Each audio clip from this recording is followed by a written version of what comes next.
bersamamu dan bersama rohmu. Inilah Injil suci menurut Santo Yohanes. Dimuliakanlah Tuhan.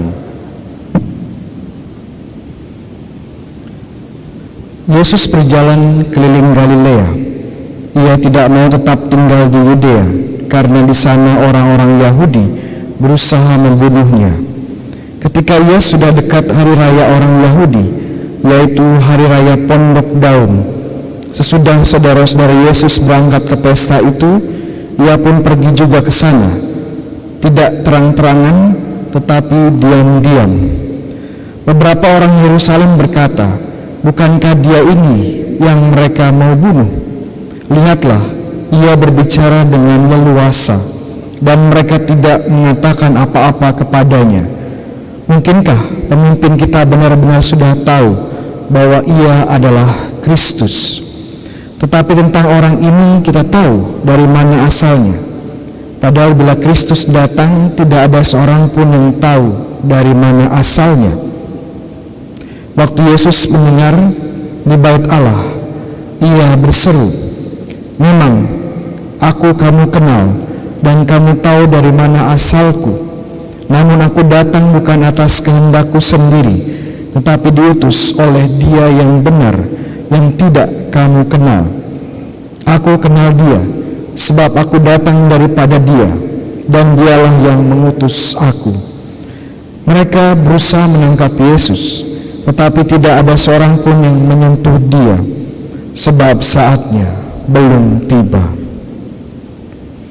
Demikianlah sabda Tuhan. Terpujilah Kristus.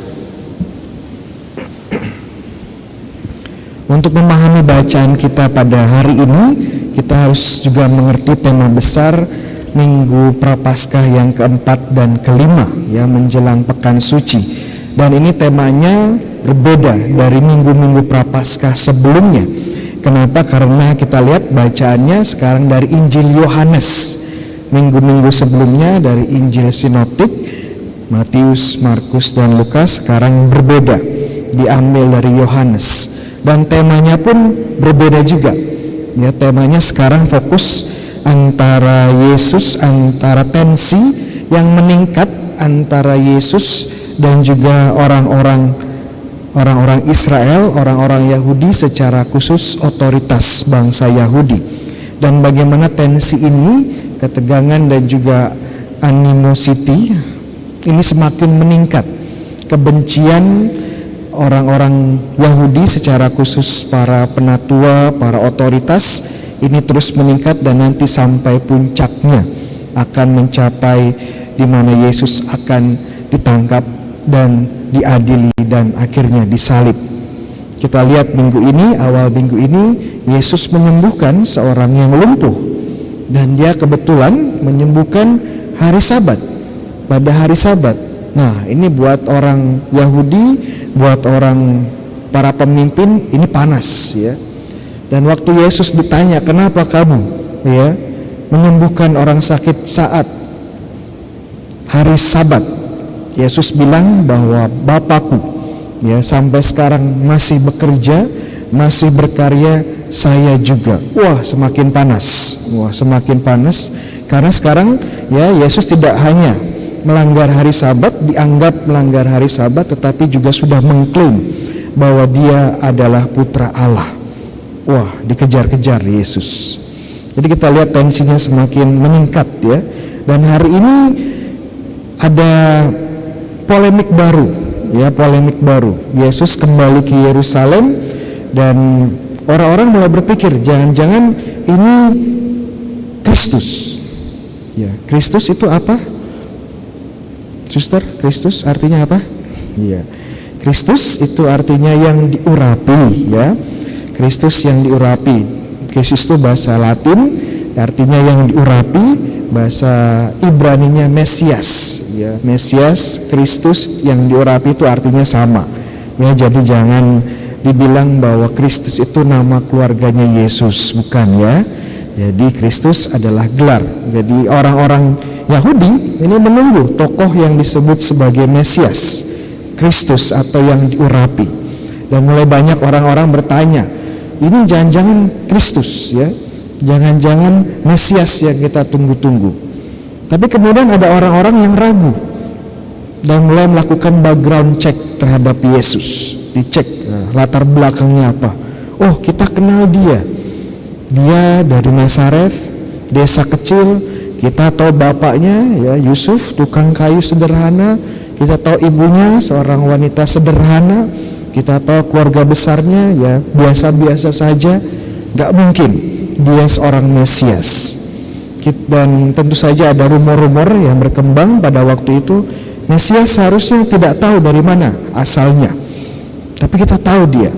Ya, Mesias seharusnya lahir di Bethlehem sesuai dengan nubuat Mika ya di bab 5. Tapi kita tahu dia dari Nazareth. Wah, jadi ini pertentangan ya, dan orang-orang bingung apakah dia Kristus atau bukan.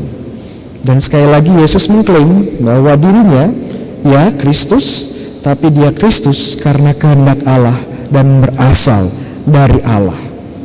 Wah, panas lagi ya, panas lagi orang-orang Yahudi. Ada yang ingin menangkap Yesus, ada yang ingin persekusi Yesus ya. Jadi itu konteksnya ya. Semakin kita membaca dan berjalan di Prapaskah keempat dan kelima, tensinya terus meningkat. Orang semakin panas ya, orang Yahudi semakin panas ingin menangkap Yesus. Ya. Lalu buat kita apa sebenarnya ya Injil hari ini? Kalau kita ditanya, kita di pihak mana? Ya, pihak yang percaya Kristus atau pihak yang menolak percaya kepada Kristus? Pihak yang ikut Yesus atau pihak yang mengejar-ngejar Yesus untuk menghabisi Yesus?